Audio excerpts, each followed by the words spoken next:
Hello, my name is Dina Kleiman. I'm a technical support engineer. Today's topic of discussion is a SharePlex utility called change tracking. In this video, we will discuss what change tracking is, how to set it up, how it works, and we'll demonstrate the setup and usage of this utility. In some environments, there is a need to keep track of changes made to a set of tables in the database. For example, in certain circumstances, it can be important to track every change made to a table to resolve customer disputes. SharePlex has the option to store the change data on a secondary server. The cost of extracting changes from the source database is negligible, making the use of this functionality feasible. Since the change data is stored in a different database, all change data inquiries can be offloaded from the production database.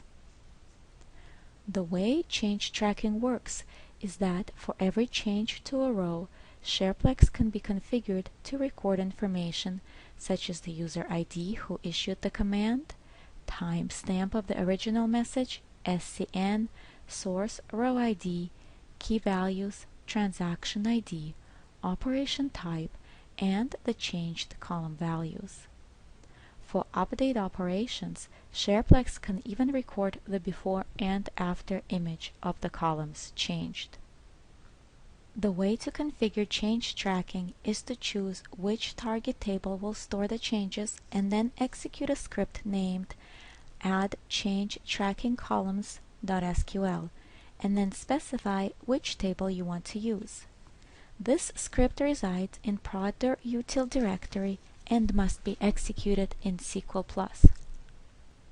The script will add the following metadata columns to the user-specified table. The user can later choose to use all or some of these columns.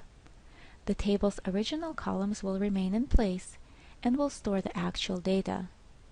New columns will be added to keep additional information. Here is a list of the columns that will be added. SharePlex source SCN column will store the source SCN at the time the operation occurred. The SharePlex source row ID will store the row ID of the row changed. The SharePlex source trans column will store the transaction ID with which the change is associated. SharePlex operation SEQ column will store an incremented value for every operation with the same transaction.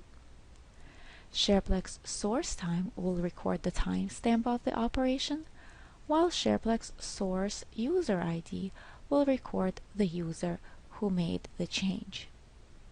The SharePlex source operation column will be updated with one of the following possible values: insert, update, update before, which is the pre-image, update after, which is the after image, delete, commit, truncate, and drop column. Please note the commit record will only be written to the target table if the parameter SPOPO track commits is set to 1. The parameter is set to 0 by default. The change tracking utility is very flexible. Although the script adds all of these columns, the user can later choose which changes to track and also customize the names of the columns by using a command in SP-controlled named target set. For details on defining and using the target configuration, please refer to the Administrator's Guide chapter Target Configuration or issue SP-control help target set for the syntax options. In this demo, we will use the default columns and names. The change tracking utility is very easy to set up.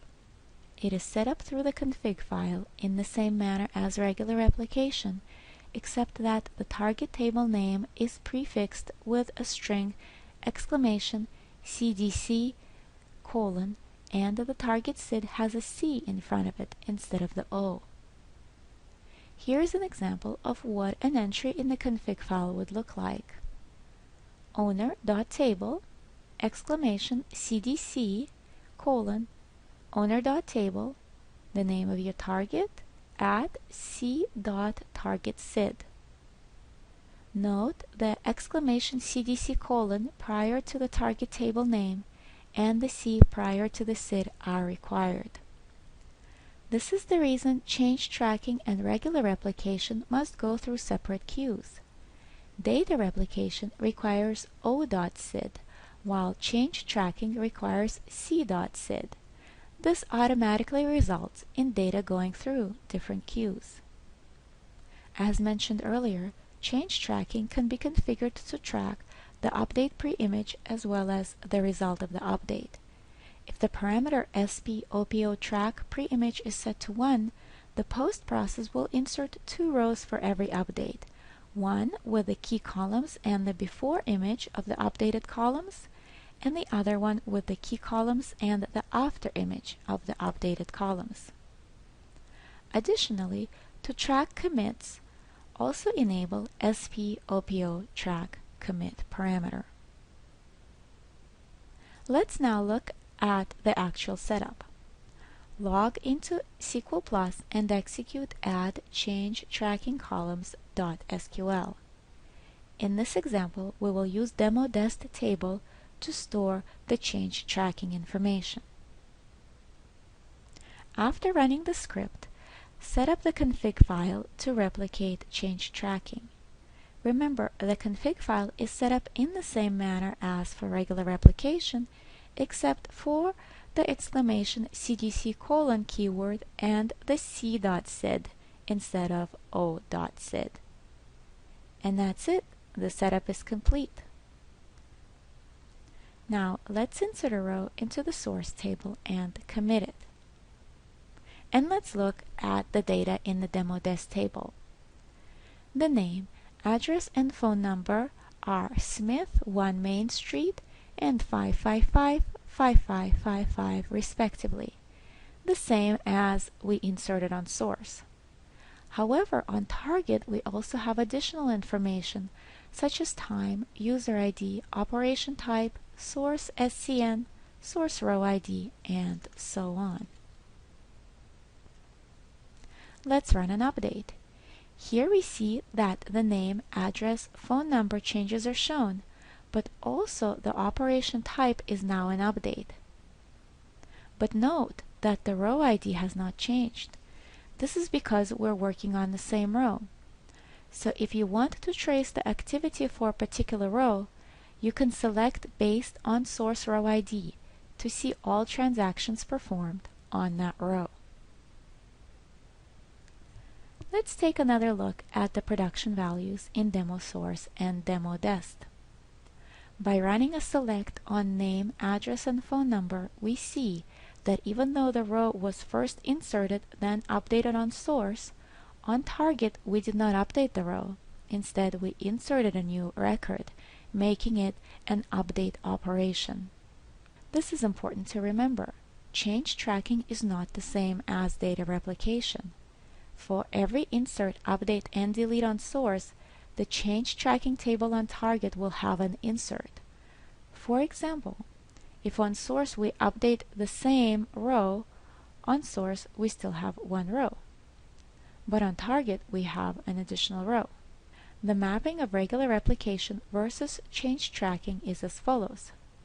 Regular setup will replicate insert as insert, update as update, and delete as delete, while change tracking will replicate every transaction as an insert. Also notice that in the previous example, we did not see the original values for the update. We only saw the changes. This is because by default, the pre-image tracking is off. Now, let's see what happens when we enable SharePlex to track the pre-image by setting SPOPO track pre-image to 1 and then updating customer Jones to Clark.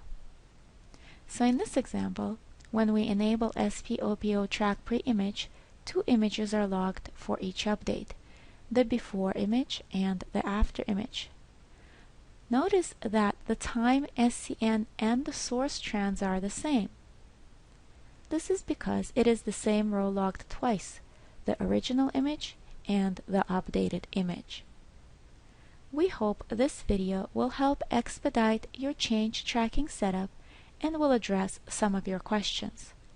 Please check out our other videos on specific SharePlex features. To learn more about SharePlex, visit quest.com/SharePlex, and have a wonderful day.